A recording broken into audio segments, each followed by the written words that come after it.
Buko yan ito. Oh, pwede.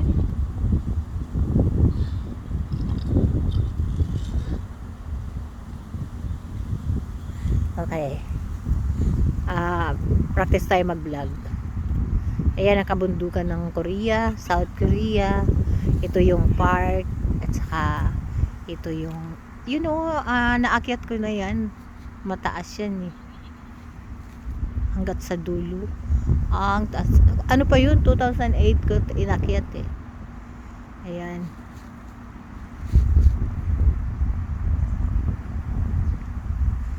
Ayan. Ganda ng park dito. Nandito kasi kami sa park, mahangin. Kasi taglagas na eh. Oh, naghuhulugan na yung mga dahon. Ayan. Tapos, ayan, dito maraming mga apartments. Ayan. Oh, maganda. Maganda rito, oh, ayan. Saka, ayan, oh. Kunti pa lang ang tao kasi maaga kami dito. Mas gusto ko walang tao. Ayan, oh. Yan ang kabundukan ng Korea. Hindi naman kabundukan. It sounds like you'll see it's a park. Okay. Park siya and ayan, oh. Hindi ko lang nadala yung aso. Ayan. Ayan. Pag stress ka, dito ka lang. Ayan, ito din ang kasama ko, oh, addict sa cellphone. Ayan, si Lenny. Say hi. Ayan. Interviewin nga kita, Len. Anong masasabi mo pag nung dumating ka dito sa Korea? Mahirap o ano? Hirap, syempre. Sabihin mo na kasi ini-interview kita, vlog ko to eh. Sabihin mo konti lang. Nung dumating ka dito, mahirap? Mahirap. Kasi ano, Bakit? yung ang pinaka number one dun, te, yung ano, pagsasalita. Pagsasalita. Hindi mo Paano alam, kayo nag-communicate ng asawa mo? action.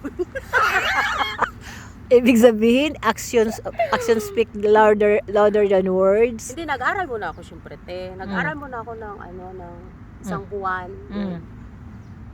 Meron din namang konti, yan. Nakakaintindi. Hindi siya marunong mag-English? Hindi. Korean talaga yung Korean ano namin talaga sa- siya. Korean speaking talaga siya.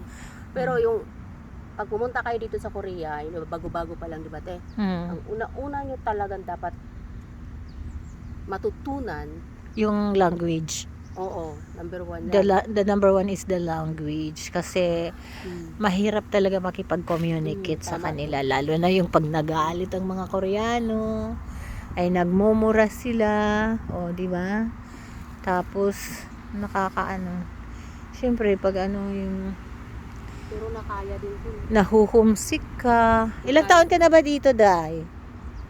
Mag 13 years na. Okay. 13 years siya. Ako naman ay 23 years. Kaso nga lang, hindi din ako masyadong expert ng Korean kasi hindi ako nag-aaral. Experience lang. Tapos, after my divorce, nag-iisa na lang ako sa bahay. So, I always speak English and Tagalog. Kaya, ayun. Wala akong matutunan kasi wala naman akong kasama sa bahay na Koreano. Yung ex-husband ko before, nakasama ko, hindi naman din mahilig makipagkwentuhan. Ganun din yung sa akin. Oo, kaya hindi ka masyadong talaga. Ita-translate mo pa, tatawag ka pa sa mga translator at the time. Kaya, ayun. Mahirap talaga. Pero matututo ka naman pag ano yung... Pero later on, matututo ka naman. Manood ka ng mga drama-drama dito. Oo, pag nanood ka ng mga drama, yung mga movie, yung ganon. Oo, matututo ka din sa language. Yung camera Ayan. na Ha? Oo, dito ko sa camera kasi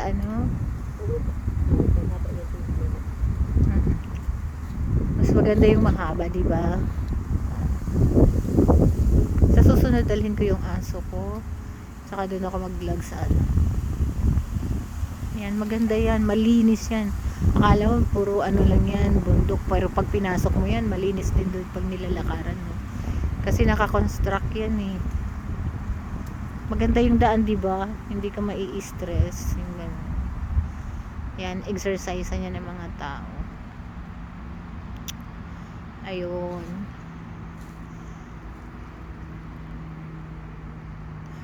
Isa po akong cancer survivor.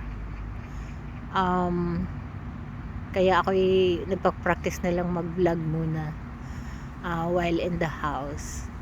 Kasi hindi pa ako pwedeng magtrabaho. Kaya maraming salamat sa mga sponsors ko. Thank you so much. Unang-una sa Panginoon. At saka sa mga taong sumusuporta sa akin. Sana po suportahan ninyo yung vlog ko. Please like, share, and share. Okay. Ngayon pa lang magpapasalamat ako. Ngayon pa lang. So, maraming salamat sa inyo. Ayan. Pangpawala ng stress. Ayun. Ayan. Ito ay original ano talaga kasi walang edit ito. Walang edit ito eh. Kasi hindi ko marunong mag-edit. Yung ganyan. Kasi bago lang ako dito. Sabi nga nila sa mga friends ko mag-vlog na lang daw ako.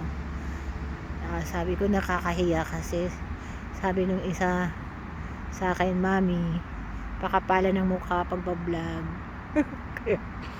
Kaya ayun, sinusubukan ko lang. Okay lang pag wala akong views, walang manunood, sige lang, malay ko later on. Maraming apartments dito dun sa likod. Yan, maganda ang park.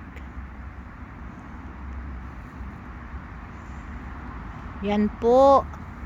Ayun oh, ang laki ng aso. Ang laki ng aso, ayun oh, andun na. Laki-laki ng aso. Andun na. Dinala ni Ajasi. Ayan, hanggang dito na lang muna tayo para pakita ko bang mukha ko.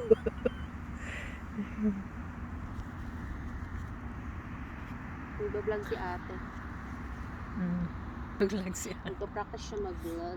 Nagpa-practice si ate mag-vlog. Okay. So maraming salamat po. Sana suportahan ninyo ang aking channel. Survivor Vlog. Please like and share po and subscribe. Please. Thank you so much. Nakakahiya, no? Pero nakakahiya, pero magpapakapal mukha na lang ako. No? Para naman malay natin, 'di ba? Okay. Thank you so much po sa lahat.